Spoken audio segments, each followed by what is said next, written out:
World bank की economist है श्रेयाना भट्टाचार्य। हम्म। तो उनकी किताब बड़ी बेस्ट सेलर हुई थी, डेस्परेटली सीकिंग शाहरुख। ये इकोनॉमिक्स की किताब है। Desperately seeking Shahrukh, Shahrukh Khan. Shahrukh Khan. Science and technology को लेके मुझे स्पेसिफिकली कुछ बात करनी है। जैसे अगर अभी हम पीवाईक्यू का ट्रेंड देखें तो साइंस एंड टेक्नोलॉजी में आजकल मुझे कुछ ऐसे क्वेश्चन देखने को मिलते हैं कि अगर कोई टेक्नोलॉजी है तो उस टेक्नोलॉजी पे स्पेसिफिकली थोड़ा डीप जाके यूपीएससी से क्वेश्चन आ रहे हैं आजकल। मैं क्यों यूपीएससी के लिए प्रिपेयर करूं? क्या है इस सर्विस में ऐसा? क्यों मुझे किसी अदर प्रोफेशन में नहीं जाना चाहिए? एक civil servant nation building, society building, क्या उसका कंट्रीब्यूशन होता है? और क्या ये ऐसा क्या ऐसा इस सर्विस के अंदर है जो बाकी कोई और सर्विस को सेटिस्फेक्शन नहीं दे सकती? समाज को कुछ बेहतर देने का, शक्ति के साथ देने का। देखिए, हम बिना पद के भी काम कर सकते हैं, लेकिन जब आपके पास पद आ जाएगा, शक्ति आ जाएगी, उस समय आप ज़्यादा लोगों को बेहतर से बेहतर जिंदगी देने के मौके आपको मिलेंगे। और रियल में ये मौके आपको शायद उस कम उम्र में नहीं मिल पाते। जैसे हर व्यक्ति को एक टाइम के बाद समाज के प्रति कुछ निभाने का कर्तव्य मिलता ही है। किसी को 45 साल की उम्र में मिलेगा, किसी को 50 में मिलेगा, लेकिन जो 23-24 साल की उम्र में आपको उस एनर्जी में वो कर्तव्य निभाने का मौका मिलेगा, वो किसी और जगह पे नहीं मिलेगा। ब्रिगेडियर वर्ड यूज कर लिया तो लोगों को लगता है ब्रिगेडियर से बड़ा कोई पद ही नहीं।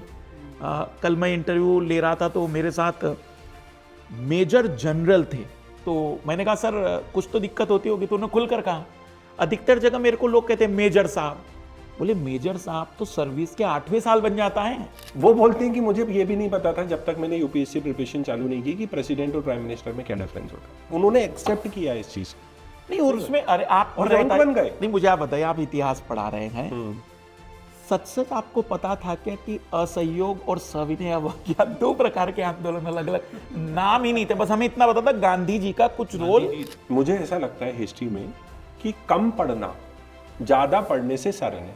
मतलब आप ज्यादा पढ़ लोगे तो वो सरल हो जाएगा, कम पढ़ोगे तो कुछ समझ में नहीं आएगा।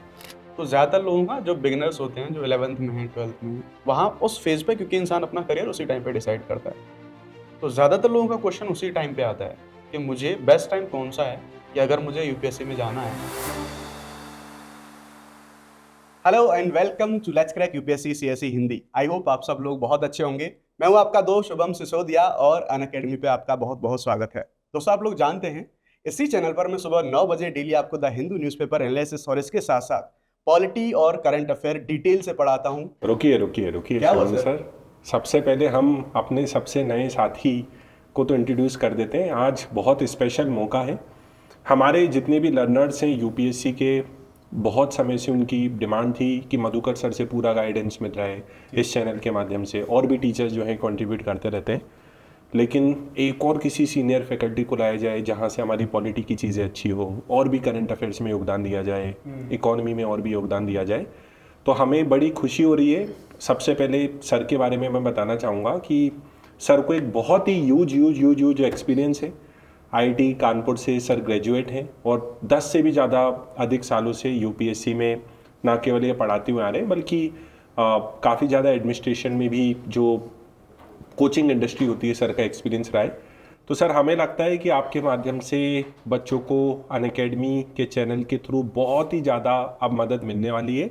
और सर, एक कंप्लेंट रहती थी बच्चों की कि हिंदी मीडियम की बेस्ट टीम लाई जाए। मधुकर सर, आप एग्री करेंगे कि हमारे पास इंग्लिश की बेस्ट टीम है, हमारे पास बाइलिंगुअल की बेस्ट टीम है, और अब सर हमारे पास हिंदी मीडियम की भी अब बेस्ट टीम होगी सर, और भी टीचर्स को लाएंगे जो भी आपके फेवरेट एजुकेटर्स हैं। बहुत बहुत स्वागत है सर आपका, स्वागत है आपका सर अनअकैडमी परिवार में आपका बहुत बहुत स्वागत है। बहुत बहुत स्वागत है। स्वागत से याद है, चाय किधर है? चाय आप लोग स्वागत कर रहे हैं लेकिन चाय नहीं पिला रहे यार सुबह से आप लोग। सर वो हमें शायद महाराष्ट्र जाना पड़ेगा, डॉली की चाय ट्राई कर सकते हैं। चलिए, अगली बार आप महाराष्ट्र आइए, आपको डॉली की चाय मैं पिलाऊंगा। एनीवेज, तो दोस्तों हम शुरुआत करेंगे। ये जो हमारा डिस्कशन होने वाला है, आप लोग जानते हैं कि जब भी हम लोग यूपीएससी सीएसई की प्रिपरेशन करते हैं तो जो एग्जाम में हमारे जो क्वेश्चंस आते हैं उनमें सर बहुत सारी चीज़ें ऐसी होती हैं कि जैसे फैक्चुअल हम वो लोग बोलते हैं कि जो यूपीएससी में क्वेश्चंस आते हैं, पीवाईक्यूज अगर हम देखें तो यूपीएससी के लिए हम लोग कॉन्सेप्चुअल जो हमारा पार्ट है उसको तो हम बहुत अच्छे तरीके से कवर करते हैं। लेकिन कई बार क्या होता है कि जैसे जो फैक्चुअल वाला पार्ट होता है हम लोग उसको स्किप कर देते हैं, कई बार उसको पढ़ने में मज़ा भी नहीं आता। तो दरअसल ये जो हमारा पूरा एजेंडा होने वाला है इस डिस्कशन का, एग्जैक्टली बिना किसी इधर उधर की बात के, जो प्योर पढ़ाई का एजेंडा है वो हम यहाँ पर डिस्कस कर रहे होंगे। ठीक है सर। सर आप बताइए प्लीज़ कि थोड़ा बताइए इस बारे में, जो हमारे एस्पिरेंट्स हैं, लर्नर्स हैं, इन सबको गाइड कीजिए कि जो सबसे पहले हम शुरुआत यहीं से करेंगे कि कॉन्सेप्चुअल तो हम यूपीएससी में बहुत पढ़ते हैं, जो फैक्चुअल वाला पार्ट है उसको हमें कैसे कवर करना है। तो मैं अतुल सर आपसे आग्रह करूंगा, बिल्कुल। क्योंकि इकोनॉमी में तो सर इतना सारा बजट का डेटा रहता है, आंकड़े रहते हैं, इतने सारे रिपोर्ट्स आती रहती है, इकोनॉमिक सर्वे, फैक्चुअल पार्ट को कैसे टैकल किया जाए इकोनॉमी। देखिए बहुत अच्छा सवाल है, और मतलब ये भी मेरे को अप्रोच बहुत अच्छी लगती है कि अक्सर जब चार लोग इस तरह से बैठते हैं तो जनरली वो कोई स्ट्रैटेजी या रणनीति की बातें ज़्यादा करते हैं, लेकिन वो बातें बहुत रिपीटेटिव हैं, वो बार बार होती रहती हैं। तो उससे अच्छा ये है कि हम लोग थोड़ी सी जो प्योर एकेडमिक बातें हैं कि भाई पूरी तरह से हम पढ़ाई कैसे करें उस पर हम ज़्यादा फोकस करें तो ज़्यादा बेहतर है। तो ये सवाल बहुत अच्छा है, खास तौर पे न सिर्फ इकोनॉमिक्स में बल्कि हिस्ट्री मेरा भी एक बड़ा कमज़ोर विषय रहा था, जो आपका है यार, आप बताएंगे तो मैं भी सुनना चाहता हूँ आप कैसे करते हैं मेडिवल एंशिएंट हिस्ट्री को। लेकिन एक दो चीज़ें इसमें बहुत इंपॉर्टेंट है। यूपीएससी में सबसे, अगर आप केवल यूपीएससी पे फोकस कर रहे हैं, तो अगर आप स्टेट लेवल एग्जाम भी दे रहे हैं तो ऑब्वियसली आपका फोकस थोड़ा सा बदलेगा। लेकिन अगर आप केवल यूपीएससी दे रहे हैं तो पहली चीज़ जो आपको आनी चाहिए वो ये है कि क्या पढ़ना है और क्या छोड़ना है। ये एक बहुत इंपॉर्टेंट स्किल है। मतलब मेरे एक टीचर हुआ करते थे, मैं नाम नहीं ले सकता उनका, लेकिन वो ये हमेशा कहा करते थे कि preparation is more about what not to study than what to study, कि आपको क्या नहीं पढ़ना है ये आपको पता होना चाहिए। तो आमतौर पे क्या होता है, जैसे मैं आपको सिंपल सा एग्जांपल देता हूँ, द हिंदू अगर आप अखबार पढ़ते हैं, मेरे ख्याल से सभी लोग या तो पढ़ते हैं या पढ़ने की कोशिश करते हैं, हमारे हिंदी मीडियम के बच्चे भी किसी ना किसी तरीके से पढ़ने की कोशिश जरूर करते हैं उसको। उस पर हर महीने एक्सपोर्ट इम्पोर्ट का डेटा आता है, क्योंकि सरकार की रिपोर्ट है। अब हिंदू तो अखबार है, वो एस्पिरेंट्स के लिए तो बना नहीं है, वो हर महीने एक्सपोर्ट इंपोर्ट का डेटा छापता है कि पिछले महीने इंडिया ने इतना एक्सपोर्ट किया, इतना इंपोर्ट किया, हमारा जो डेफिसिट था या जो भी हमारा सरप्लस था, जो भी हमारा लाभ था, जो भी हमारा क्या कहते हैं हानि थी, वो इतनी रही। सवाल ये है कि क्या ये मंथली डेटा, क्योंकि डेटा मासिक है, क्या इस मासिक डेटा को हमको याद करने की जरूरत है? इसका एक लाइन में उत्तर है नहीं। या फिर जैसे मान लीजिए मुद्रास्फीति के जो आंकड़े हैं कि आपकी कमोडिटी प्राइस जो है वो इंडेक्स कितना बढ़ा पिछले महीने, आपका आपका थोक मूल्य सूचकांक पिछले महीने कितना गिर गया, हर महीने आंकड़ा आता है। ये हर महीने हिंदू तो छापेगा, वो तो अखबार है। लेकिन एक एस्पिरेंट होने के नाते आपको धीरे धीरे अनुभव से आता है, ये समझ विकसित करनी होती है कि यार हर चीज जो अखबार में छपती है वो काम की नहीं है, क्योंकि यूपीएससी एग्जाम अगले महीने थोड़ा ना है, वो तो आप एक साल का देखोगे। तो जो वार्षिक आंकड़ा आता है कि भाई इस साल हमारा एक्सपोर्ट इंपोर्ट कितना रहा, इस साल हमने हमारी मुद्रास्फीति की औसतन दर कितनी रही, पैटर्न कितना रहा, ये आपको याद करना है। लेकिन आपसे कोई ये नहीं पूछेगा कि जुलाई में बताओ कि जुलाई 2024 में कितना एक्सपोर्ट था, ये सवाल कोई नहीं पूछने वाला।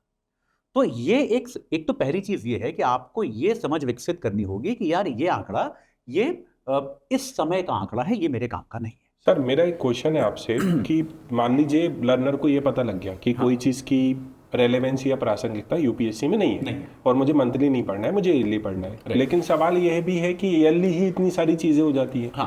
तो उस तथ्यात्मक ज्ञान को कैसे? अब ये मेरा दूसरा पॉइंट था। तो मैंने कहा ना 2 पॉइंट्स हैं।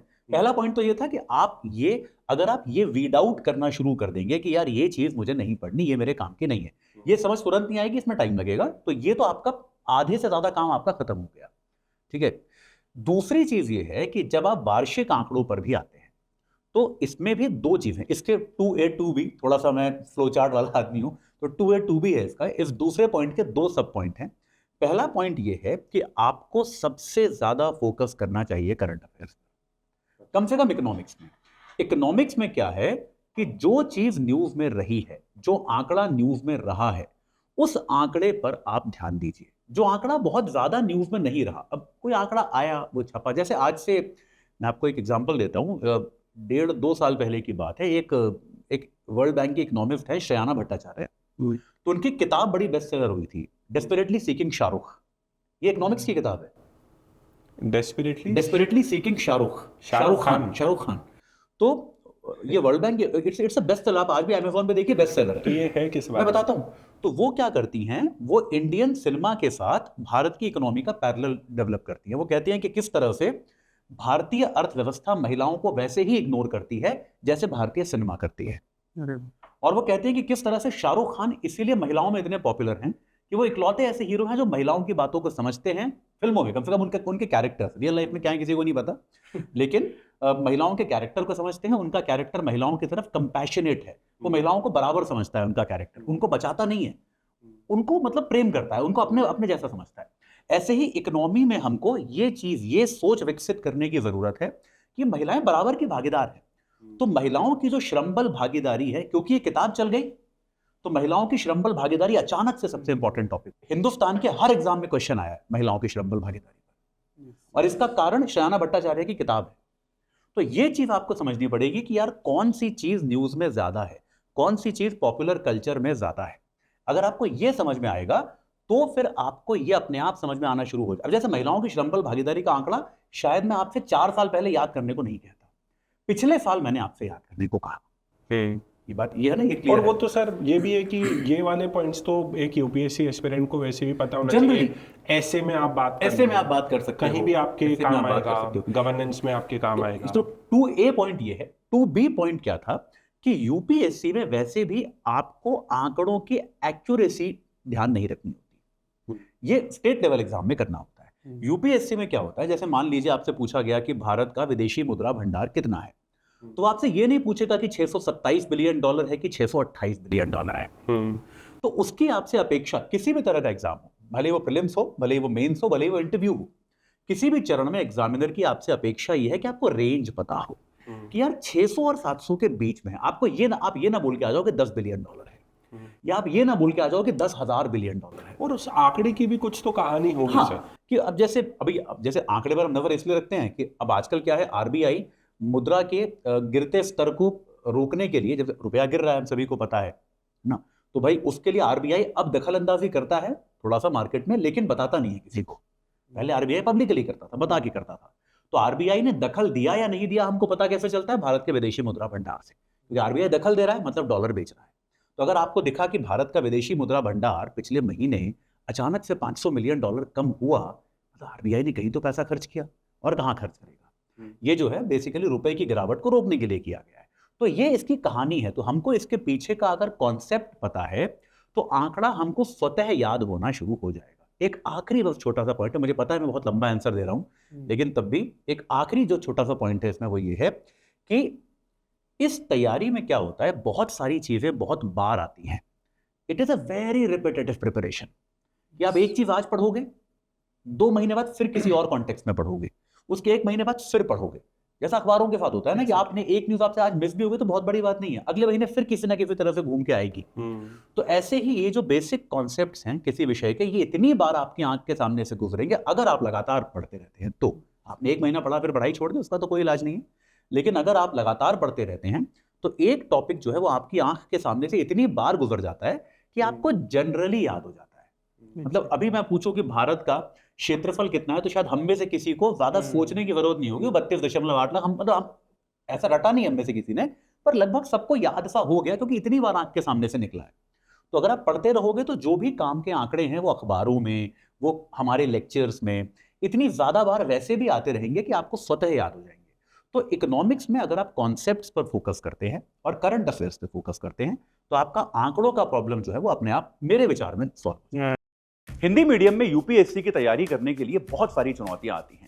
या तो आपको कंटेंट पूरा नहीं मिलता या फिर वो अच्छी क्वालिटी का नहीं मिलता। लेकिन अब इन सारी समस्याओं का समाधान जो है वो आपके सामने आ रहा है। मैं अतुल जैन अपने साथ भारत के सबसे अच्छे एजुकेटर्स की टीम ला रहा हूं और हम ला रहे हैं हिंदी मीडियम के लिए भारत का सबसे अच्छा कोर्स। तो अगर आपको हिंदी में यूपीएससी की तैयारी करनी है और एक सही तरीके से करनी है तो आप इस बैच से तुरंत जुड़ जाइए। जैसे अगर सर ने जो भी ट्रेंड बताया सर, इसके बारे में बात करूँ, जैसे हम द हिंदू न्यूज़पेपर एनालिसिस करते हैं, तो अगर अभी इसी लेटेस्ट ट्रेंड के बारे में बात करें तो जैसे पहले कुछ दिन पहले रशिया यूक्रेन बार बार आर्टिकल्स आते रहते थे, वो सारी चीज़ें रिपीट। अभी ट्रम्प का है, 3-4 दिन से ये सारी चीज़ें चल रही हैं, ट्रम्प पे ही भरे हुए हैं आर्टिकल। सर मैं हिस्ट्री पे थोड़ा बाद में आऊँगा, पहले मेरा एक डाउट है साइंस एंड टेक्नोलॉजी को लेके। साइंस एंड टेक्नोलॉजी को लेके मुझे स्पेसिफिकली कुछ बात करनी है। जैसे अगर अभी हम PYQ का ट्रेंड देखें तो साइंस एंड टेक्नोलॉजी में आजकल मुझे कुछ ऐसे क्वेश्चन देखने को मिलते हैं कि अगर कोई टेक्नोलॉजी है तो उस टेक्नोलॉजी पे स्पेसिफिकली थोड़ा डीप जाके यूपीएससी से क्वेश्चन आ रहे हैं आजकल। हम साइंस टेक के बारे में बात करें इससे पहले एक क्वेश्चन मेरा है, क्योंकि बहुत सारे जो नए एस्पिरेंट्स होते हैं उनको बड़ा ये डाउट रहता है। लोग जैसे 11th-12th में हुए, ग्रेजुएशन में हुए। तो उस मोड पे आके लोगों में ये कन्फ्यूज़न रहता है, व्हाई यूपीएससी? मैं क्यों यूपीएससी के लिए प्रिपेयर करूँ? क्या है इस सर्विस में ऐसा? क्यों मुझे किसी अदर प्रोफ़ेशन में नहीं जाना चाहिए? एक civil servant nation building, society building, क्या उसका कंट्रीब्यूशन होता है? और क्या ये ऐसा क्या ऐसा इस सर्विस के अंदर है, जो बाकी कोई और सर्विस वो सैटिस्फैक्शन नहीं दे सकती? देखो, वैसे तो मैं कहूँगा कि किसी को यहाँ मोड़ना कि तुम इसी को करो, ये गलत होगा। अगर उसके मन में है थोड़ा सा कि हाँ क्या मुझे करना चाहिए, तो मैं इस सवाल का जवाब दे सकता हूँ कि उसे क्यों करना चाहिए। लेकिन अगर वो मान लो कि उसका मूड नहीं था, वो रील्स देख रहा था, किसी का स्वागत कार्यक्रम देखा उसने, उसके रिश्तेदार में किसी का सिलेक्शन हुआ है, तो ना तैयारी करे। क्योंकि देखिए, पहली बात तो इस यूपीएससी की पूरी तैयारी में जो एक व्यक्तित्व निखर कर आएगा, वो एक बाई प्रोडक्ट होगा, जो मैं मानता हूं।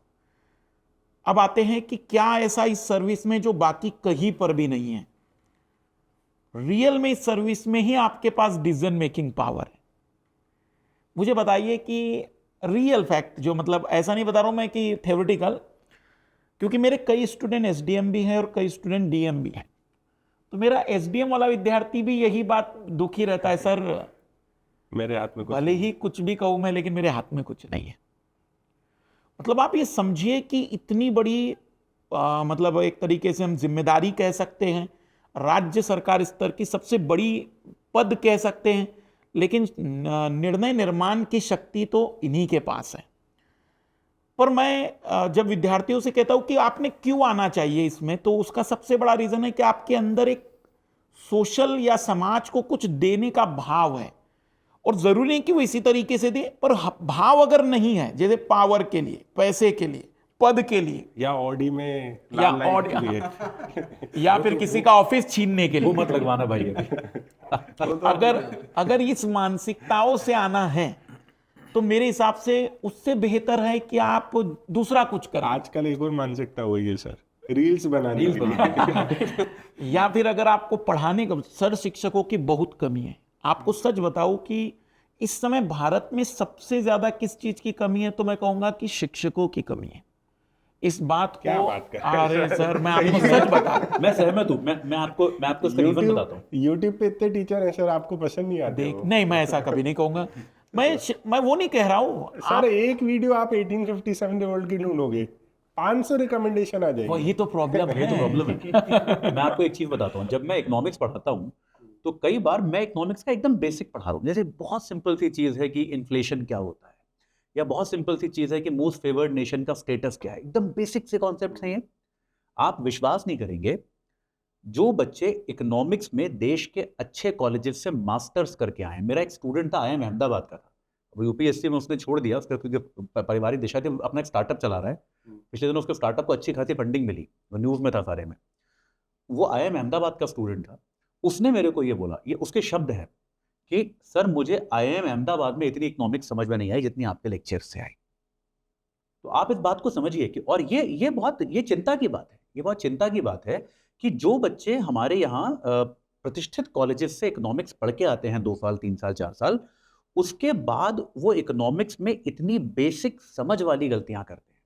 आप डेटा भूल गए, आपने फॉर्मूला गलत लिख दिया, मुझे कोई फर्क नहीं पड़ता, कोई बात नहीं यार। अब मैं यार इंजीनियर हूँ एजुकेशन से, आप मुझसे पूछ लो बर्नौली स्टोर, मैं भी गलत लिखूंगा शायद आज की तारीख में, भूल गया यार मैं, लेकिन बेसिक मेरे को याद है यार। प्रॉब्लम क्या है कि आप बेसिक भूल गए अगर इकोनॉमिक्स, आपको बेसिक समझ में ही नहीं आया कभी। तो इसीलिए मैं अग्री करता हूं कि इसका ब्लेम कहीं ना कहीं टीचर को लेना पड़ेगा, कि आपके एजुकेशन सिस्टम में जो टीचर्स हैं, शायद वो अपनी इच्छा के विरुद्ध टीचर्स हैं। सर एक और चीज़ मैं इसमें बोलूँगा कि कभी कभी क्या होता है कि इतनी सारी चीज़ें होने की वजह से लर्नर भी सही जगह तक पहुँच नहीं पाता है। सही बात। हफ्ते हफ्ते, महीने महीने, साल बीत जाते हैं। यूट्यूब का एल्गोरिदम कुछ इस तरीके का है कि किस वीडियो पे ज़्यादा कमेंट्स, लाइक, या फिर हम कह सकते हैं डिसलाइक भी। मतलब ऐसे नहीं, कमेंट्स यूट्यूब ये थोड़ी देखता है कि अच्छे कमेंट्स है कि बुरे कमेंट्स है। ट्रैक्शन ज़्यादा कमेंट्स किसके हैं। तो मतलब आप देखेंगे कभी कभी ऐसी वीडियो आपके सामने आ जाएंगे, यार कहेंगे इसमें तो कुछ था नहीं, पर आप कमेंट्स खोलिए, गालियां दे रहे बच्चे, वो सपोर्ट कर रहे हैं, अरे यूट्यूब वाले तुम इस वीडियो को दिखाओ।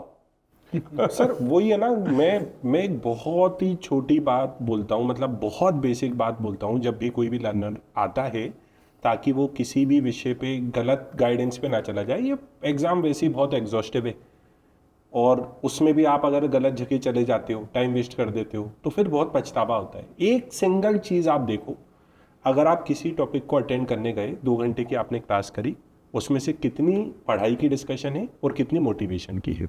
अगर आपकी कोई भी टीचर कम से कम 95% यानी कि 1 घंटे की क्लास में कम से कम 54 मिनट, कम से कम 55 मिनट पढ़ा रहा है आपको, और उसकी मदद से आप PYQs कर पा रहे हो, उसकी मदद से आप UPSC के क्वेश्चन को अटेम्प्ट कर पा रहे हो, तो ही वो अच्छा टीचर है। मैं तो कहूंगा सर 50 भी मिनट पढ़ाए तो भी देखो। हाँ, 50 मिनट में भी ठीक है, मतलब और ऐसा अगर नहीं होना चाहिए 30 कि मिनट में, अगर मान लो 30 मिनट सर 1857 की क्रांति के 1 घंटे के लेक्चर में उस क्रांति के अलावा सब कुछ था, तो ये थोड़ी होता है कोई मतलब तरीका।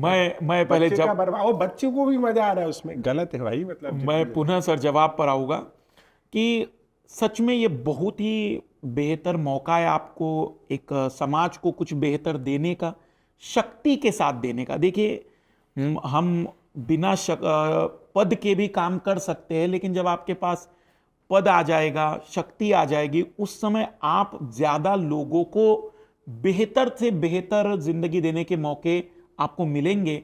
और रियल में ये मौके आपको शायद उस कम उम्र में नहीं मिल पाते। जैसे हर व्यक्ति को एक टाइम के बाद समाज के प्रति कुछ निभाने का कर्तव्य मिलता ही है। किसी को 45 साल की उम्र में मिलेगा, किसी को 50 में मिलेगा, लेकिन जो 23-24 साल की उम्र में आपको उस एनर्जी में वो कर्तव्य निभाने का मौका मिलेगा, वो किसी और जगह पे नहीं मिल सकता है। तो मैं कहूँगा कि पैसा, पद और प्रतिष्ठा तीनों को साइड में रखिए और सोचिए कि उस एनर्जी के दौर में आप कुछ कर सकते हैं।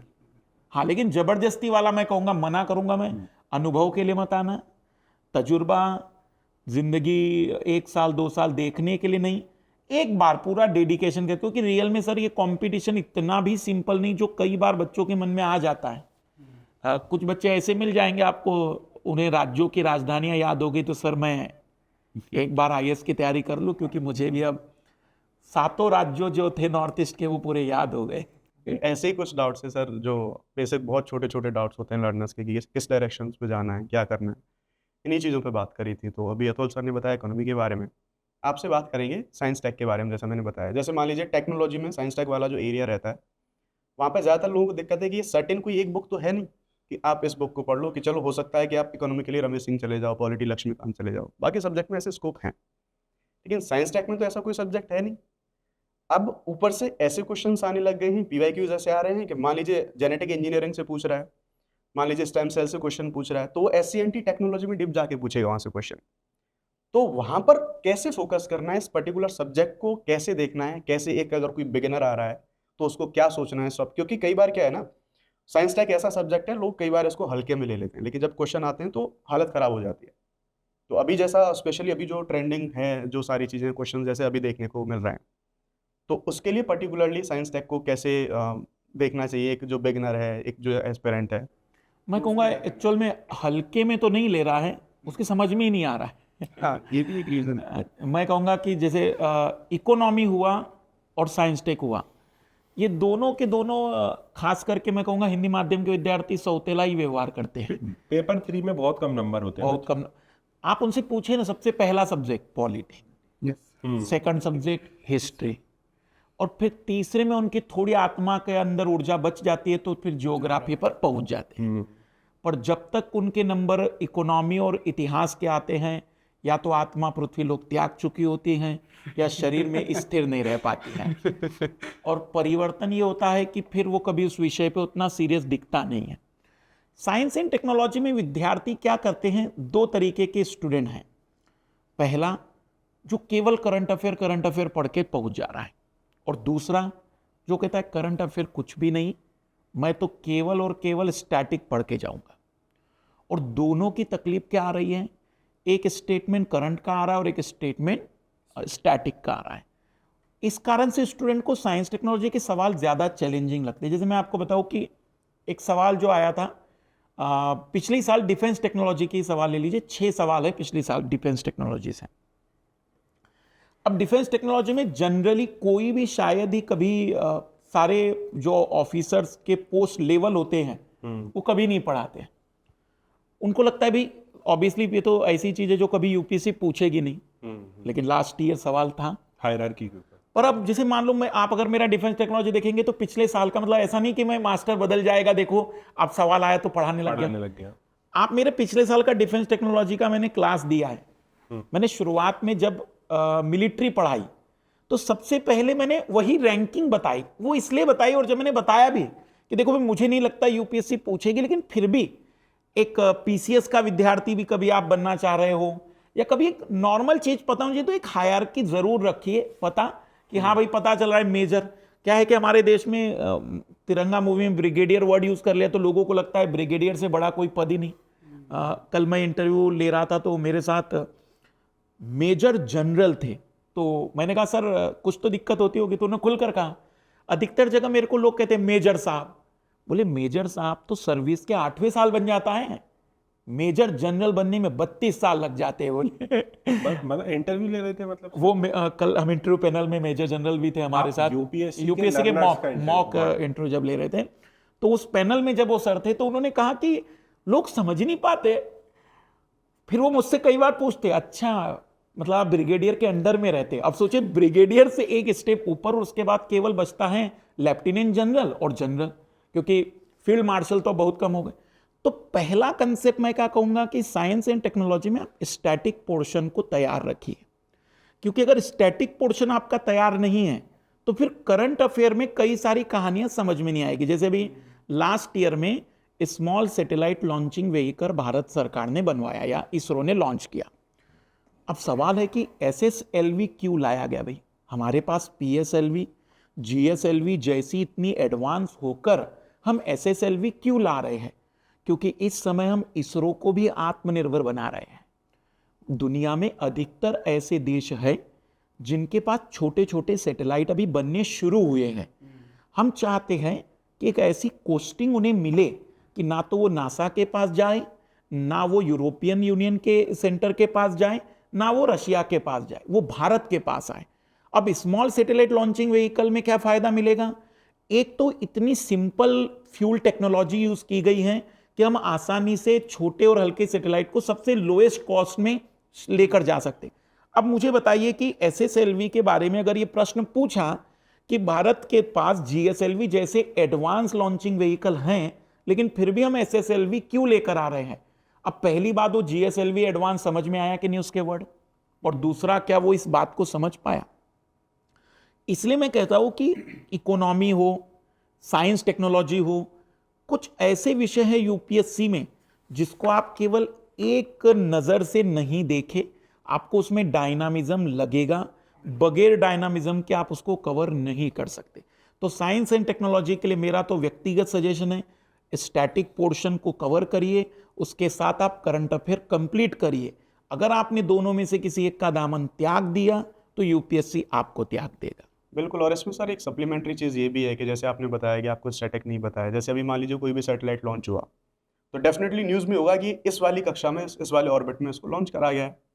अब अगर लर्नर को यही नहीं पता है कि GTO क्या है, LEO क्या है, उसको जियोसिंक्रोनस कोई दिक्कत नहीं है अगर नहीं पता हो तो, मतलब वो भी कभी कभी आप इतने बेसिक से शुरू करते हो तो वो बेसिक ज्ञान ले लो पहले। जैसे सर आपने वही बता रहे थे, आप 6 महीने पहले मैराथन आपने लॉन्च करी थी, कुछ 10 लाख व्यूज आ गए। हाँ। तो वो कैसे हेल्प करेगी वो इसमें, इन चीजों को भी बेसिक। हाँ, जैसे जनरल साइंस क्या होता है कि नंबर क्वेश्चन बहुत कम आ रहे हैं, तो यूपीएससी में जब बच्चे अब जनरल साइंस कैसा करते हैं कि सर छोड़ सकते हैं, मैं कहता हूँ भाई देखो पहला प्रयास तो करके देखो ना, अंतिम विकल्प है कि नहीं करेंगे हम। 2027 वाला बच्चा बोल रहा है छोड़ सकते हैं, भाई तुम्हारे पास समय है, तुम पढ़ लो। मतलब 25 वाला बोले तो कुछ समझ में भी आए कि भाई कुछ तो मतलब उसकी। आपको एक अद्भुत लगेगा, चंद्रयान 3 जब लॉन्च किया गया था तो मैंने एक वीडियो बनाया था।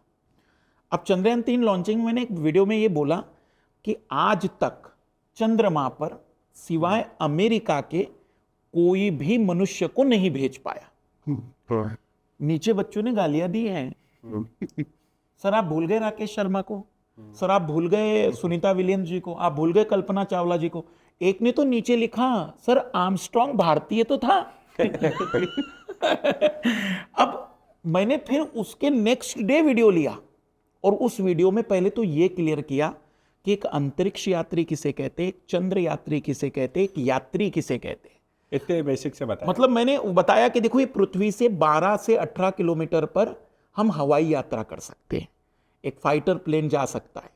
फिर जब हम 300 किलोमीटर पर चले जाते तो हम कहलाते हैं अंतरिक्ष यात्री। तो फिर गागरिन हो, कल्पना चावला जी हो, सुनीता विलियम्स हो, राकेश शर्मा हो, ये सब अंतरिक्ष यात्री, और भविष्य में ये यात्रा अब एक कॉमन हो जाएगी। लेकिन जब हम 3 लाख किलोमीटर दूर चंद्रमा पर जाकर वहां उतरते हैं, फिर वापस आते 3 लाख किलोमीटर दूर, तब हम चंद्र यात्री कहलाएंगे। ये चंद्रमा की यात्रा दुनिया में केवल अमेरिका के अलावा किसी भी नागरिक ने नहीं की है। तब उन्हें पहली बार पता चला कि अंतरिक्ष यात्री होना एक अलग चीज होती है और चंद्र यात्री होना एक अलग चीज होती है।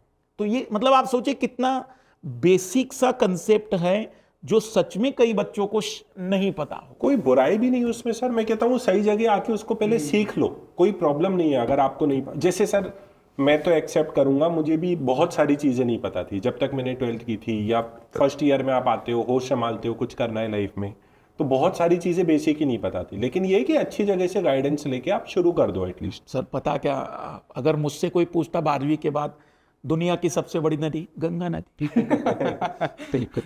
क्योंकि जब तक आप यूपीएससी की प्रिपरेशन नहीं करते हैं, सबसे ज्यादा पानी की कमी किस देश को? अमेरिका को। और ऐसे बच्चे भी इस लेवल पे भी रहते हैं और वो भी एग्जाम क्वालिफाई करते हैं। ये भी बच्चों को विश्वास होना चाहिए कि ऐसे बैकग्राउंड से भी अगर आप कभी आते हो कि आपको कुछ भी पता नहीं है, तब भी मेहनत कर करके चीज़ों को मतलब आपका जो एकेडमिक है 10th 12th का, वो मैटर नहीं करता है अगर आपको उतना ज़्यादा पता नहीं थी चीज़ें। ऐसे कई सारे उदाहरण हैं सर। कनिष्क कटारिया, उनका मैं एक बार वो देख रहा था, तो कनिष्क कटारिया ने, मैं वीडियो भी लगा देते हैं हम इनकी, 2018 या 19 में वो रैंक 1 थे, रैंक 1 IIT से थे, उनका वीडियो भी चलवा देंगे हम। वो बोलते हैं कि मुझे ये भी नहीं पता था जब तक मैंने यूपीएससी प्रिपरेशन चालू नहीं की कि प्रेसिडेंट और प्राइम मिनिस्टर में क्या डिफरेंस होता है। उन्होंने एक्सेप्ट किया इस चीज़ को। नहीं, और उसमें अरे आप और रैंक बन गए। नहीं, मुझे आप बताइए, आप इतिहास पढ़ा रहे हैं, सच आपको पता था क्या कि असहयोग और सविनय अवज्ञा 2 प्रकार के आंदोलन अलग अलग नाम ही नहीं थे? बस हमें इतना पता था गांधी जी का कुछ रोल।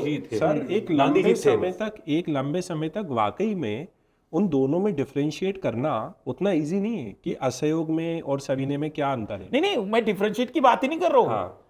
आप ये बताइए कि तैयारी से पहले आपको ये पता थे कि महात्मा गांधी जी के कौन कौन से आंदोलन है? सही बात। 15 अगस्त में हमें जो प्रिंसिपल बताते थे, वो 2 डायलॉग बोलते थे, हमारे देश को आज़ाद हुए अब 50 साल हो गए हैं और हमारे देश ने बहुत कुछ किया है। महात्मा गांधी जी, जवाहरलाल नेहरू जी ने जो सपने देखे थे वो पूरे हो रहे हैं। क्या सपने देखे थे? गांधी जी का बस बोलते थे सत्य और अहिंसा। हाँ, बस हाँ। स्कूल में बस यही बताता ना, गांधी जी मतलब सत्य और अहिंसा। उनका क्या आंदोलन था, उनका राजनीतिक विचार क्या था, उनका सांस्कृतिक विमर्श क्या था, कृषि को लेकर वो क्या सोचते थे, उद्योगों को लेकर क्या सोचते थे, जातियों को लेकर वो क्या सोचते थे, शिक्षा को लेकर, सांप्रदायिकता को लेकर वो क्या सोचते थे, राज्य को लेकर क्या सोचते थे, सेंसरशिप को लेकर क्या सोचते थे, धर्म को लेकर क्या सोचते थे, कहाँ पता था यार हमको? पता ना, गांधी जी मतलब सारी जिंदगी ये रटा है, सत्य अहिंसा, सत्य के पुजारी अहिंसा के पुजारी गांधी जी, बस इतना पता था। तो ये जो नुआंस है, ये तो आगे जब आप तैयारी करते हैं तब आता है, और ये एकदम जायज है, इसमें कुछ गलत नहीं है। मतलब अपन यही मतलब सारे लर्नर्स को बताना चाहते हैं कि सब कुछ हो जाएगा, इतना नहीं पता है उसके बावजूद भी सही समय पे सही जगह से आप प्रिपरेशन करना चालू कर दोगे तो आप सब कुछ हो सकता है। हाँ, बट हार्ड वर्क लगेगा इसमें। हाँ, हार्ड वर्क मतलब हाँ, इसमें वो कोई तो सर 5 लाख लोगों में से 1000 सीटें हैं तो एक्चुअली मैं इसमें एक चीज और कहना चाहता हूँ कि एज अ टीचर मेरा अनुभव ये रहा है, मतलब आप में से कुछ लोग शायद सहमत हो, कुछ लोग असहमत हो, मेरा अनुभव ये रहा है कि मुझे हमेशा उन लोगों को पढ़ाना ज्यादा आसान लगा जिन्हें कुछ नहीं पता। सर मैं तो आपसे 2000% एग्री करूंगा। वो क्या होता है, वो सीखने के खाली स्लेट पे लिखना सबसे। तो जब मैं आपको एक चीज बताता हूँ, जब मैं IIT JEE की तैयारी कर रहा था, तो हमारे एक नाम नहीं दूंगा, दिल्ली का एक संस्थान है, वो IIT JEE की तैयारी करा रहा था भाई मेरे को। तो भाई वहाँ पे हमारे टीचर थे, वो IIT दिल्ली गए थे, बड़े फेमस टीचर थे, वो खुद IIT दिल्ली से पढ़े हुए थे। भले ये पूछते थे कि ऐसे थोड़े से गांव टाइप के आदमी, तेरे क्या क्या आता है भाई, कितना आता है तेरे को? वहाँ बोलते थे सर मेरे को तो कुछ नहीं आता, ये तो नहीं आता। बोले यही तो चाहिए मेरे को। बस। बोला अगर तू सीख के आया यही होता, चाहिए। अगर तू सीख के आया होता तो पहले 2 महीने सीखा हुआ बुलाना पड़ता था। और अब मैं तुझे इतना सिखा दूंगा कि तू दुनिया को सिखा देना। पहले मैं अनलर्न कर, वो कहते थे कि पहले 2 महीना मैं अनलर्न कराता हूँ फिर सिखाता हूँ। तो प्रॉब्लम क्या होती है, जो आदमी आधा अधूरा, उल्टा सीधा तो नहीं कहना चाहिए, लेकिन आधा अधूरा, इनकम्प्लीट, एक तरफा चीज सीख कर आता है, वो वैचारिक तौर पे कठोर हो जाता है। आजकल खास तौर पे बिकॉज ऑफ सोशल मीडिया वैचारिक कठोरता आ गई है कि व्यक्ति जो है उसको लगता है मेरे को बहुत सारी चीजें आती हैं, ये टीचर भी मेरे जैसा सही तो है, इसको भी उतना आता है जितना मुझे आता है। तो व्यक्ति ये सोचकर आता है।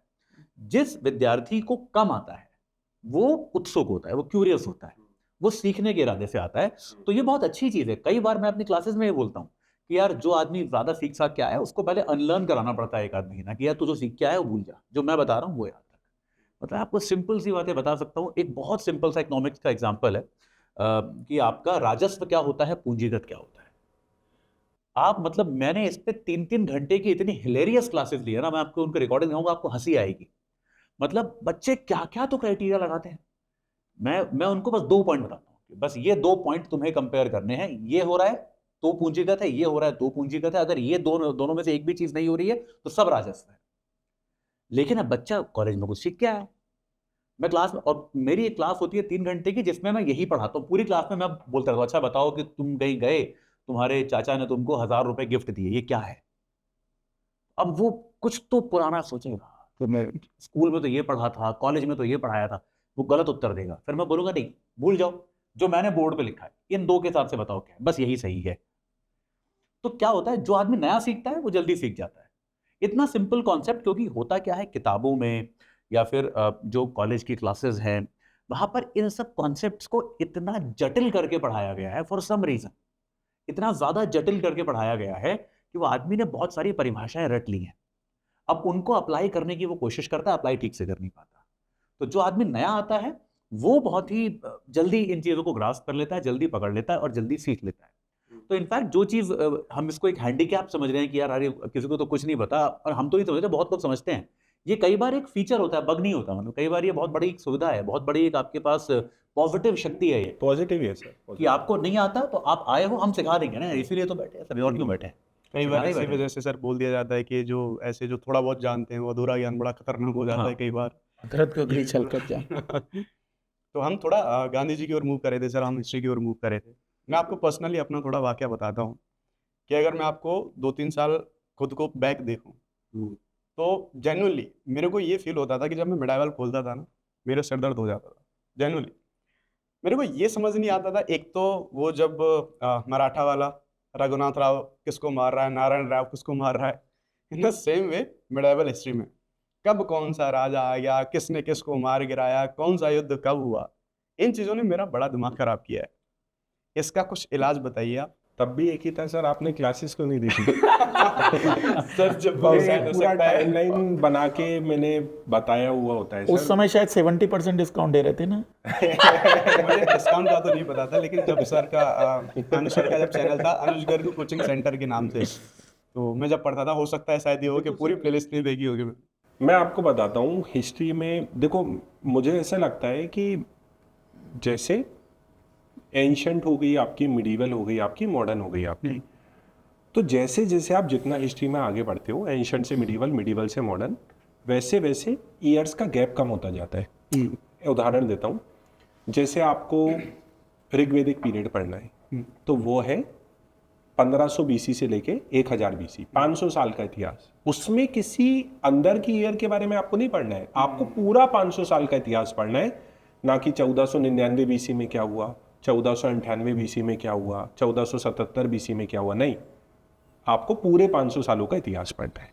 आप मिडीवल में आते हो, यहाँ पे 50 साल घट के हो जाते हैं, यहाँ पे 500 साल घट के हो जाते हैं 30 साल, 40 साल, 50 साल, कि इन 40 साल में क्या हुआ। जैसे आपको ये नहीं पढ़ना है कि मोहम्मद बिन तुगलक, पता हो तो अच्छी बात है कि मोहम्मद बिन तुगलक का कार्यकाल 1325 से लेकर 1351 तक रहा। आपको कुछ कुछ चीज़ें, 1-2 ईयर उसके इंपॉर्टेंट पता होना चाहिए, लेकिन पूरा आपको उसके बारे में पता होना चाहिए कि 1325 से लेकर 51 के 26 साल के बीच में क्या हुआ। तो 500 साल अब आपके हो गए 26 साल में। जब आप मॉडर्न में आते हो तो वहाँ आपका ईयर बाय ईयर अप्रोच रहता है। 1928 में और सर ये तक हो जाता है कि एक ही साल में 2-2 घटना। हाँ, 1919 की फरवरी में आपका रोलेट एक्ट आया, 1919 की मार्च में आपका रोलेट सत्याग्रह चालू हो गया, 10 अप्रैल को गिरफ्तारी हो जाती है डॉक्टर सत्यपाल की और सैफुद्दीन किचलू की, और 13 अप्रैल 1919 को हो जाता है जलियांवाला बाग, और फिर नवंबर में आ जाती है हंटर कमेटी की रिपोर्ट। तो 5 घटनाएं हो गई अब ऐसे क्वेश्चन बनते भी हैं सर एग्जाम, एकदम क्रोनोलॉजी पूछ के नियर बाई आके, जैसे हम 1946 वाले टाइम पे जाएंगे 7 वहां भी बहुत है, वहां तो एकदम बहुत close वहाँ से है। इसमें तो हर महीने तो हर महीने हिस्ट्री का सिंपल है, जितना आप हिस्ट्री में आगे बढ़ोगे टाइम पीरियड कम होगा, जो आपकी मैक्रो टाइमलाइन है वो माइक्रो होने लगेगी आपकी।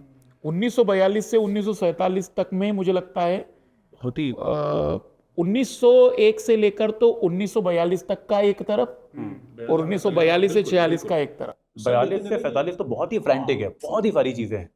मैं एक बात बोलना चाहूंगा सर कि मुझे ऐसा लगता है हिस्ट्री में कि कम पढ़ना ज्यादा पढ़ने से सरल है। मतलब आप ज्यादा पढ़ लोगे तो वो सरल हो जाएगा, कम पढ़ोगे तो कुछ समझ में नहीं आएगा।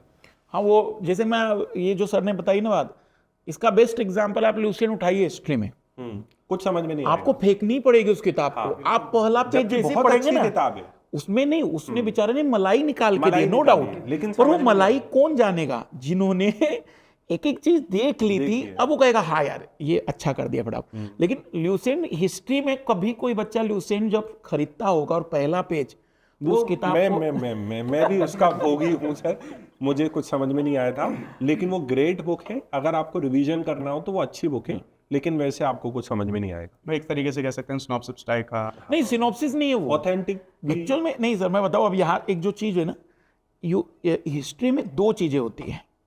एक होता है फ्लो, जहां आप कहानी को सबसे समझते जरूरी। चल रहे हो, और एक होते हैं थीम बेस प्रोजेक्ट। जैसे आप अगर इस समय एनसीईआरटी क्यों मुझे बुरी लगती है इस समय की क्लास 11 या 12 की, वो फ्लो नहीं बना रही है, वो थीम पे चल रही है बस। हाँ, आप अगर इस समय की नई एनसीईआरटी देखेंगे ना, क्यों अच्छी नहीं है वो, क्योंकि इतनी थीमेटिक बना दी है कि वो कहानी किसी बच्चे के समझ में, और वो ये भी नहीं समझ पा रहा है कि थीम क्या चल रही है, डॉट कनेक्ट नहीं हो पा रहा है।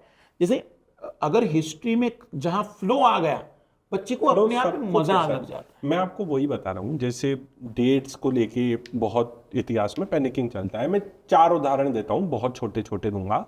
अब सर 1878 में वर्नाकुलर प्रेस एक्ट आया, तो ब्रिटिश ने इसमें क्या किया कि लोकल भाषा में जो अखबार छप रहे हैं उस पर कंट्रोल करो, नियंत्रण करो, सेंसरशिप करो, मत छपने दो। ये क्यों आया 1878 में? क्योंकि 1875 के आसपास अकाल पड़ गया। अब भारत के लोगों ने क्या करा, क्रांति के बाद तो होने ही लगा था राष्ट्रवाद का प्रचार। हाँ। तो भारत के लोगों ने क्या किया, ये जो अकाल आया, तो अकाल किन कारणों से आया, वो भी ब्रिटिश की एक प्रकार से वो थी, गलती थी, तो उन कारणों की आलोचना करना चालू कर दी। तो जो अकाल पड़ा 1875 में, उसकी जब आलोचना हुई तो उसको कंट्रोल करने के लिए 1878 में वर्नाकुलर प्रेस एक्ट आया, और उन्होंने अपनी Connected- भाषा अपनी भाषा को प्रायोरिटी देना शुरू किया। हाँ, तो कनेक्टेड इवेंट्स हैं सर, तो याद रखना इजी है। दूसरा उदाहरण, 1942 में ऐसा कहा जाता है कि एक किताब है जो है उसमें लिखा गया है कि the summer of 1942 so Gandhi in a completely and uniquely militant mood, कि 1942 की ग्रीष्म ऋतु ने गांधी के मन में एक अलग ही प्रकार की मिलिटेंट बेचैनी को देखा। अब गांधी जी तो ऐसे व्यक्ति थे जो 1922 के नॉन कॉपरेशन मूवमेंट को सस्पेंड कर देते हैं केवल हिंसा के एक चलते। एक घटना के कारण। अब यहाँ पे 1942 में उन्होंने खुद ने, गांधी जी ने बोला, करो मरो का नारा तो दिया ही, उन्होंने बोला कि मैं इस बार जनता से ये अपील नहीं करूंगा कि अगर इस आंदोलन में हिंसा आ जाती है तो आप इसको रोको। गांधी जी ने ये भी बोला, मुझे स्वतंत्रता कल तक चाहिए, पॉसिबल है तो आज रात तक चाहिए, उससे भी पॉसिबल है तो आज शाम तक चाहिए। आप भले भारत को अराजकता के लिए छोड़ जाओ, लेकिन आपको जाना पड़ेगा, you have to quit India. तो भाई एक व्यक्ति जो 1930 के आंदोलन को 1922 में आंदोलन को सस्पेंड कर देता है हिंसा आने की वजह से, वो 1942 में इतना क्यों बेचैन है? उसका कारण है कि 1941 में, और इसीलिए उन्होंने क्विट इंडिया मूवमेंट लॉन्च करा, तो उसका कारण है कि 1941 में जापान भारत की तरफ आगे बढ़ रहा था, भारत का कोई लड़ाई नहीं थी जापान से, लेकिन जापान इसलिए आगे बढ़ Second रहा World था War क्योंकि में- ब्रिटेन था भारत में, तो उन दोनों का मैटर चल रहा था तो वो आ गया। अब गांधी जी को ये डर लग रहा है कि भारत का इन्वॉल्वमेंट दूसरे वर्ल्ड वॉर में कोई डायरेक्टली तो है नहीं, अगर ब्रिटेन इंडिया की तरफ जापान इंडिया में आ गया तो ब्रिटेन और जापान में भारत में युद्ध चालू हो जाएगा, जो भारत के लिए काफी दिक्कत हुआ है। तो वो 1941 का जापान का अग्रसर होना कारण बना 1942 की क्विट इंडिया मूवमेंट का और गांधी जी की बेचैनी का। नहीं तो शायद गांधी जी बेचैन नहीं होते उतने, शायद वो दोबारा से सिविल डिसोबे आंदोलन शुरू करते, नॉन कॉपरेट शुरू करते rather than quit India movement. तो मेरा सभी एक्सपीरियंस से यही कहना है कि कोई चीज 8 अगस्त 1942 को हो रही है, उसका कारण पीछे होगा, और कोई कारण 1941 में कोई चीज हो रही है तो वो 1940 में उसकी आपको आंसर मिलेगा, कोई चीज 1940 में हो रही है उसका आंसर आपको 1939 में मिलेगा, 1938 37 ऐसे चलेंगी चीजें। पूरी की पूरी हिस्ट्री कनेक्टेड है, ये तो सबसे इजी सब्जेक्ट है, पूरा कनेक्टेड है सर, ऐसा है ही नहीं कि डिस्कनेक्टेड है, पूरा कनेक्टेड है। मतलब इजी आप- जब है सर जब कोई उसको अच्छे से डॉट्स को कनेक्ट करवा पाए। तो वो सीख, वो इतना वो नहीं है, मतलब ईयर्स याद रखने में डिफिकल्टी नहीं आएगी। जो सर ने बोला कि फ्लो जरूरी है, आप पूरे फ्लो में चीजों को देखो, क्यों नहीं होंगी चार्ज की डेक्कन के फेमिन के चलते वर्नाकुलर प्रेस एक्ट आया, तो कनेक्टेड इवेंट से तो याद रखना सिंपल है।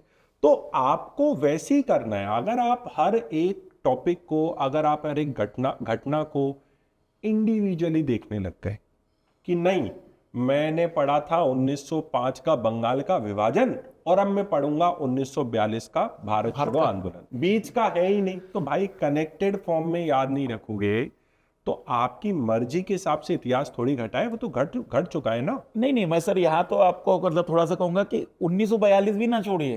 अब मान लीजिए अगर 1905 का विभाजन पढ़ने के बाद सीधा 1909 के सुधारों पर आ जाएगा तो भी वो कनेक्टिविटी नहीं बना पाएगा, क्योंकि इन 4 साल में भी कई ऐसी चीजें हुई हैं जो आपको बताएगी कि अच्छा इसलिए ऐसा किया। 100%। हिस्ट्री में एक चीज और जो काम करती है वो है पैटर्न। जो एक चीज मतलब जो मेरे को हेल्प करती थी वो ये थे कि जैसे प्रशासनिक सुधार हैं, तो यार अब आपके रेगुलेटिंग एक्ट्स आए, या आपका मॉर्लियामेंटो आया, मॉन्टेग्यू चेम्सफोर्ड आया, गवर्नमेंट ऑफ इंडिया एक्ट आया, तो मैं अपना व्यक्तिगत एक्सपीरियंस बता रहा हूँ, मैं इसको कैसे याद करता था कि पिछला वाला जो था बस वही उससे थोड़ा बेहतर हुआ, बस कि वो Obvious. धीरे धीरे ज्यादा प्रशासन भारतीयों को दे रहे थे।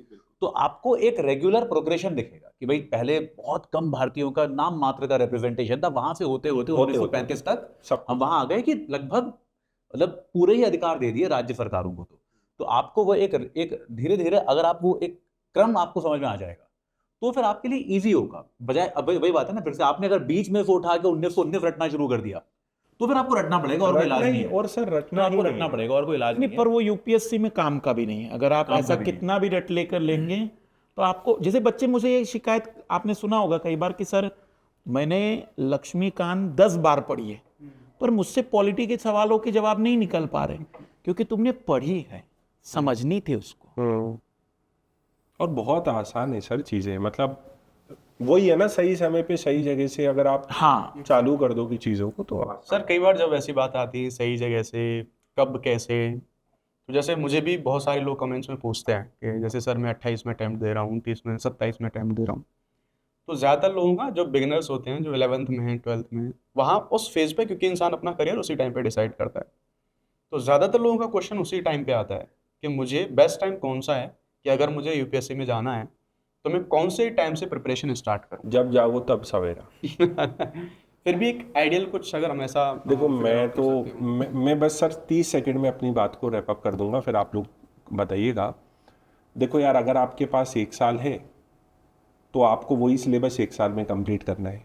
अगर आपके पास 2 साल है तो आपको 365 दिन ज़्यादा मिल गए।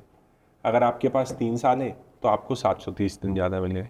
गलत तो नहीं किया ना मैंने कैलकुलेट सी से? तो 730 दिन ज़्यादा है आपके पास। तो जितना जल्दी आप शुरू कर पाते हो, ऐसे कई सारे उदाहरण हैं। जैसे सत्यम जैन सर हैं जिनकी ऑल इंडिया रैंक 10 थी, उन्होंने अपने कॉलेज की सेकेंड ईयर में प्रिपरेशन चालू करी और 22 साल की एज में उन्होंने क्वालिफाई कर लिया एग्जामिनेशन को। तो देखो सर, इसमें ना एक वो भी है कि जितनी जल्दी चालू करो उतना बढ़िया है, ठीक है, आपके पास ज़्यादा समय रहता है। दूसरा सर, मुझे ऐसा लगता है सर व्यक्तिगत रूप से, काफ़ी सारे बच्चे यूपी के आते हैं, बिहार के आते हैं, उन लोगों की बेचारों की आर्थिक स्थिति ठीक नहीं होती है।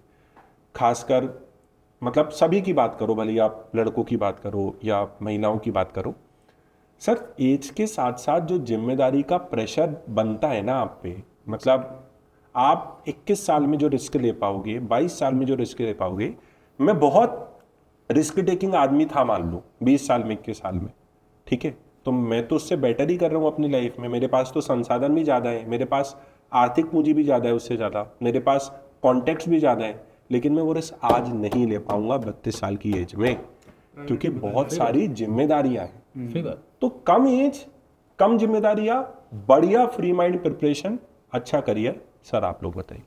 नहीं, बहुत अच्छे से, मतलब मैं कहूँगा कि बेहतर चीज़ बताई है।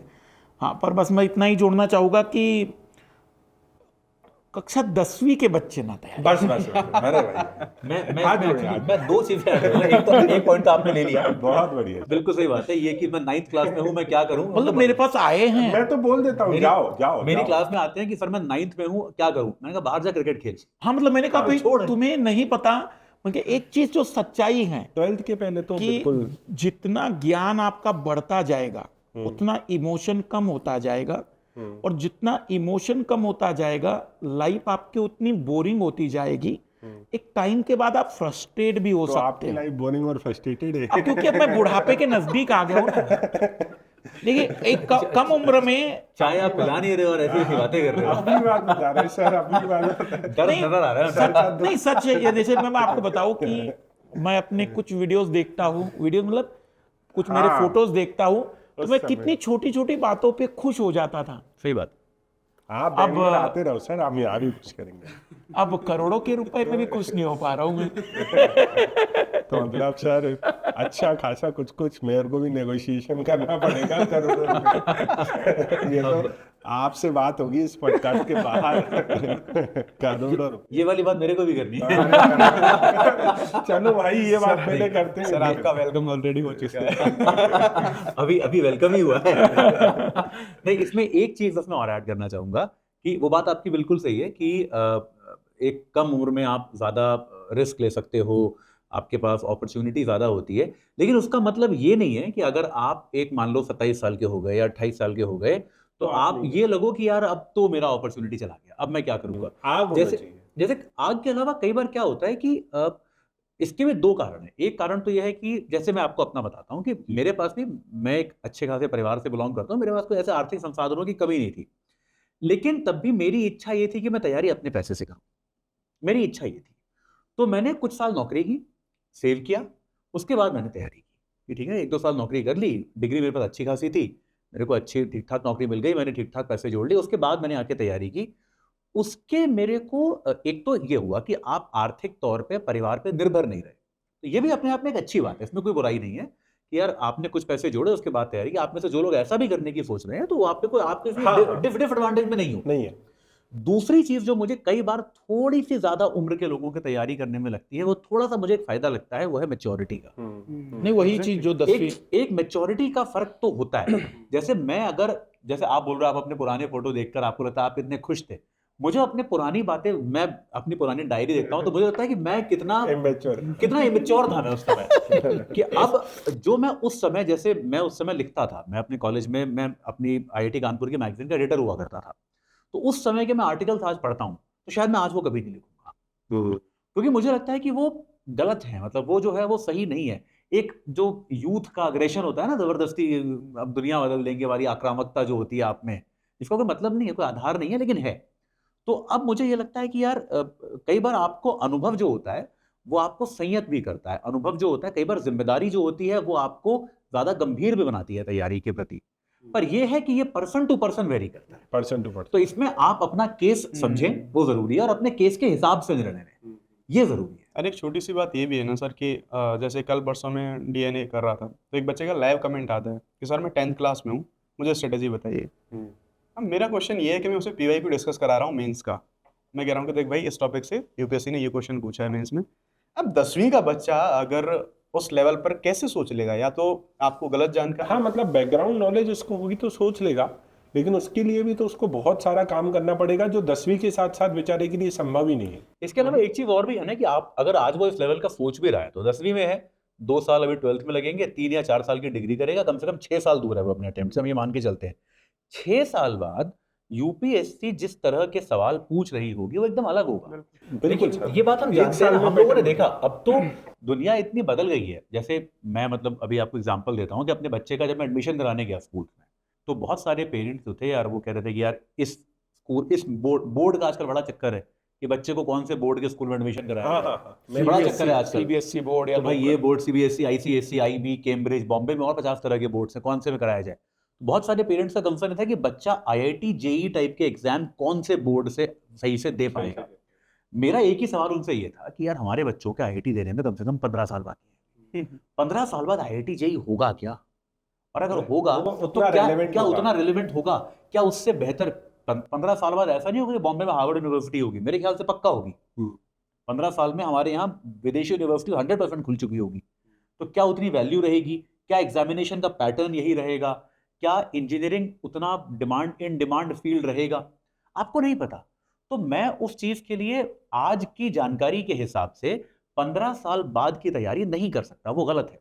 ऐसे ही 10वीं क्लास का बच्चा 6 साल बाद के अटेम्प्ट पे अगर उसका आज का पीवाईक्यू देख के तैयारी भी कर रहा है, तो वो इस बात के 99% चांस है कि वो यूजलेस जाने वाला है। हाँ मतलब सर, एक वो चीज़ भी अच्छी होती है, जैसे जैसे कभी भी हम स्कूल में होते थे और कोई सीनियर आता था हमारा, पूछता था कि तुम्हें क्या करना है। हाँ, तो हमारे मन में होता था हमें मान लो आईएएस की प्रिपरेशन करना है।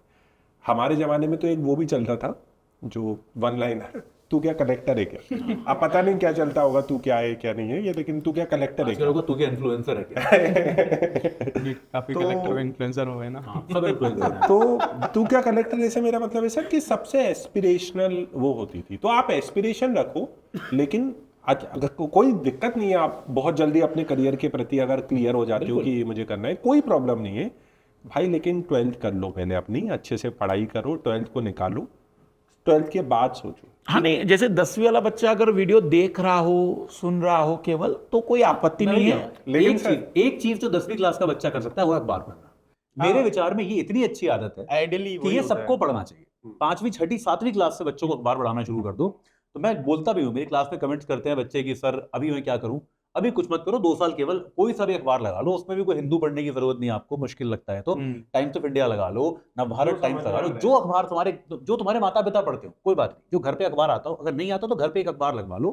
रोज स्कूल से आने के बाद आधा घंटा वो अखबार पढ़ो। अगर तुम यही काम 1-2 साल करते रहोगे तो तुम्हारा लॉन्च पैड तो अपने आप बन गया। सर मेरा एक डाउट है इसमें, मधुकर सर आप भी बताइएगा।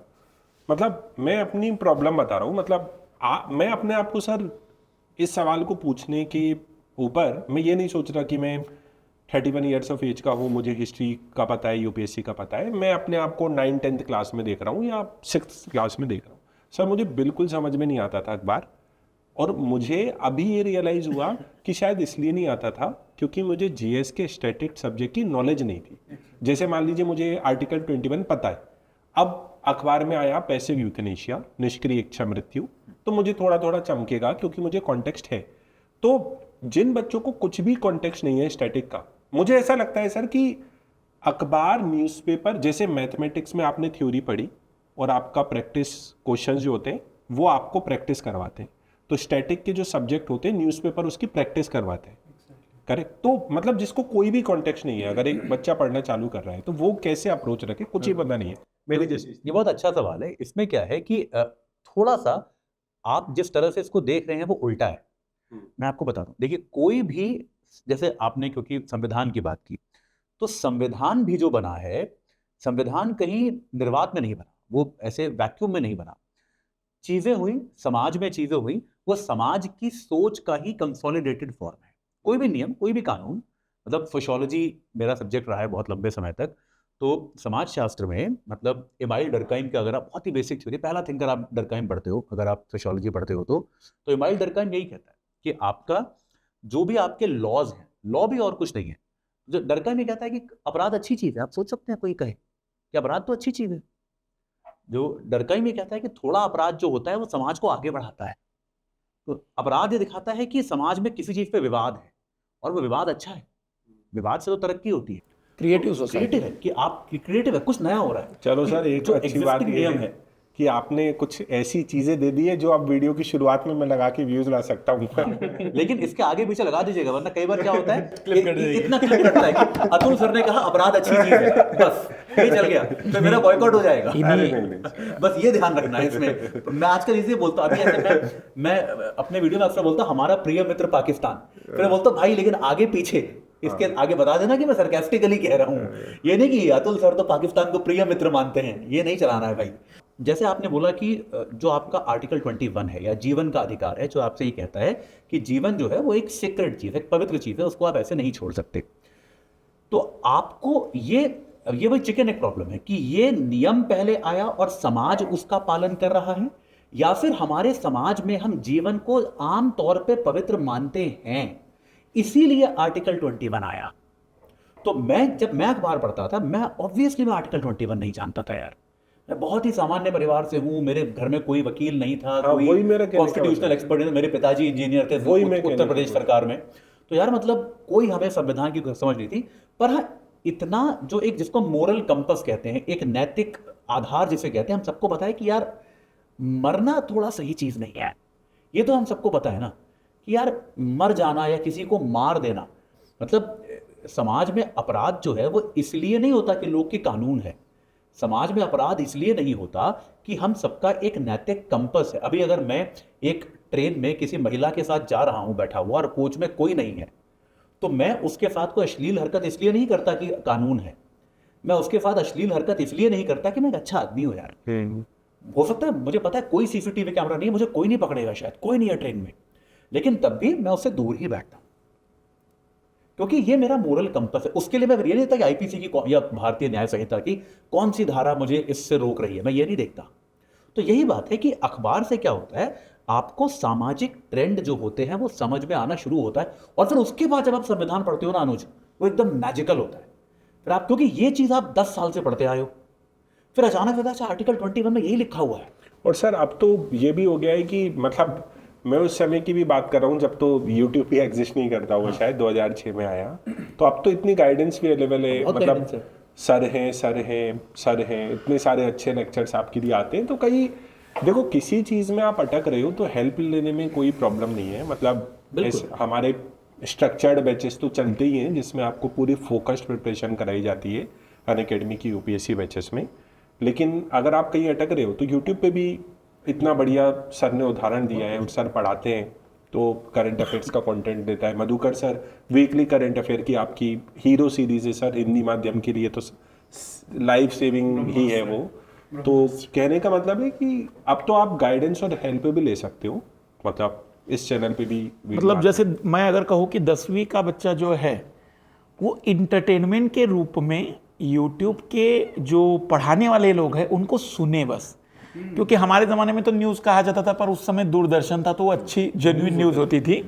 अब इंटरटेनमेंट उधर हो गया है, तो इधर पढ़ाने वाली चीज़, जैसे मान लीजिए कि अभी हम पढ़ा रहे हैं, मान लीजिए एक टॉपिक आ गया है कि समान सेम सेक्स मैरिज पर क्या सुप्रीम कोर्ट ने कहा, तो वो बच्चा केवल ऐसा सुन सकता है कि मैं उसमें कुछ बातें मोरली बता रहा हूँ कि देखो यार 21वीं सदी में हम जी रहे हैं, तो क्या अप्रोच है सोसाइटी का, ताकि उस बच्चे के दिमाग में एक प्रोग्रेसिव चीजें जा सके। बिल्कुल। तो हाँ, अगर वो थोड़ा बहुत उसको पढ़ लिया है अखबार में, थोड़ा वीडियो देख लेता है, पर उसके नोट्स वोट्स ना बनाए, वो आनंद 12th के बाद होना चाहिए। 12, हाँ वही वो बस सुने और मजा ले कि चलो यार मुझे ये भी पता चला, अपने मित्रों के साथ भी डिस्कस करे कि फलाना मास्टर तो यूट्यूब पर ये बोला था। इसके अलावा इसमें एक फायदा जो आपने बोला, उसका एक फायदा ये भी है कि बच्चे का बायस खत्म होता है। हाँ। वरना हम सब क्या है, देखिए हम सब समाज के किसी एक बहुत छोटे से वर्ग से आते हैं। आप एक अपने कोने से आए हैं, मैं एक अपने कोने से आया हूं, आप एक अपने कोने से आए हैं। अब शायद हम देश घूम लिए, दुनिया घूम लिए, बहुत लोगों से मिल लिए, तो हमारा थोड़ा होराइजन ब्रॉड हो गया, थोड़ा विस्तृत हो गया। लेकिन जो एक 10वीं 11वीं क्लास का बच्चा है, उसने अपने घर पे, अपने कॉलेज में, अपने मोहल्ले में जो परवरिश देखी है, उसका विचार वही है। मैं सर की बात से बहुत सहमत हूँ कि जैसे जब तक मैंने यूपीएससी की तैयारी नहीं की थी, तो आपको सच बताऊँ कि पिताजी जो कहेंगे, माताजी जो कहेगी, या मोहल्ले में किसी ने अगर जो कह दिया तो वही अंतिम सत्य वही है। सत्य है, हर घर की कहानी। वही सत्य है। हम सबने तो सब हम ऐसे ये नहीं बड़े कह रहे हुए कि उनकी बातें को गलत साबित करने हम पढ़ रहे, नहीं, सच जानना बहुत जरूरी है। मतलब अगर आप यूपीएससी की प्रिपरेशन करते तो वो जो रियल, मैं कह रहा हूँ, व्यक्तित्व निखर कर आता है कि अब आपको दिख जाता है कि यार ये सच है। जैसे भी एक सच्चाई ये भी है, कई बार मुझे माता जी इस बारे में बोलती रहती हैं कि पहले जब तुम तैयारी नहीं करते थे तो मेरे साथ पूजा पाठ बहुत अच्छी कर लेते थे। आज भी मतलब आपको मैं बताऊं कि घर पे अगर आरती होगी किसी भी देवी देवता की, तो आरती में मुझे न केवल खड़ा होना है, क्योंकि मेरी आवाज थोड़ी सी है भारी, बुलंद। तो आज भी मुझे सारी आरतियां याद होगी। आप में से शायद कई लोगों को ऐसा लगेगा कि मधुकर सर ये भी, जैसे हमारे इसमें गणपति जब बैठे तो मैंने, हमारे यहाँ पर मराठी हुई तो गणेश उत्सव एक अलग ही रहा है, तो जो सुख करता दुख हरता है वो मेरे आज भी पूरी जबान पे है।